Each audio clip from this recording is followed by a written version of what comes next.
ఈరోజు దేవుని వాగ్దానము కీర్తనల గ్రంథము 20వ అధ్యాయము 4వ వచనంలో ఇలా వ్రాయబడి ఉన్నది. నీ కోరికను సిద్ధింపచేసి నీ ఆలోచన యావత్తును సఫలపరచునుగాక. ప్రభువైన యేసుక్రీస్తు నామంలో మీ అందరికీ వందనములు. ఈ వచనము దేవుని హృదయాన్ని మనకు తెలియజేస్తుంది. మన హృదయంలో ఉన్న కోరికలు ఆయనకు తెలియనివి కావు. అవి స్వార్థపూరితమైనవి కాకుండా ఆయన చిత్తానికి అనుగుణంగా ఉన్నప్పుడు దేవుడు వాటిని నెరవేర్చటలో ఆనందిస్తాడు.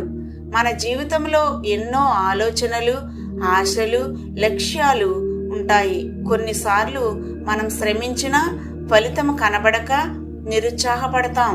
అప్పుడు ఈ వాక్యము మనకు ధైర్యాన్ని ఇస్తుంది. దేవుడు మన ఆలోచనలను సఫలపరచగల శక్తిమంతుడు. కానీ ఒక విషయం గుర్తుంచుకోవాలి, దేవుని మీద నమ్మకం ఉంచినప్పుడు మాత్రమే ఈ వాగ్దానము మన జీవితంలో పనిచేస్తుంది. ప్రార్థనతో మొదలుపెట్టిన ఆలోచనలు, దేవుని సన్నిధిలో పెట్టిన కోరికలు ఆయన చేతిలో ఆశీర్వాదాలుగా మారుతాయి.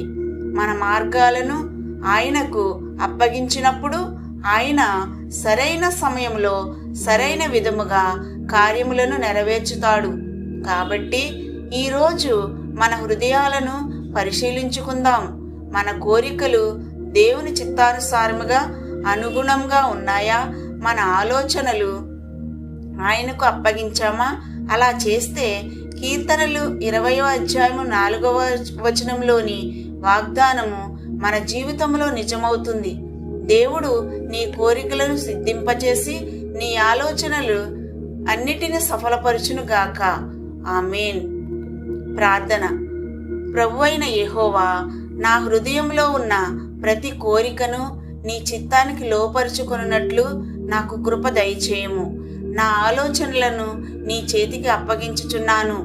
నీవే నా మార్గాలను నడిపించి నీ సమయంలో నా కార్యములను సఫలపరచుము.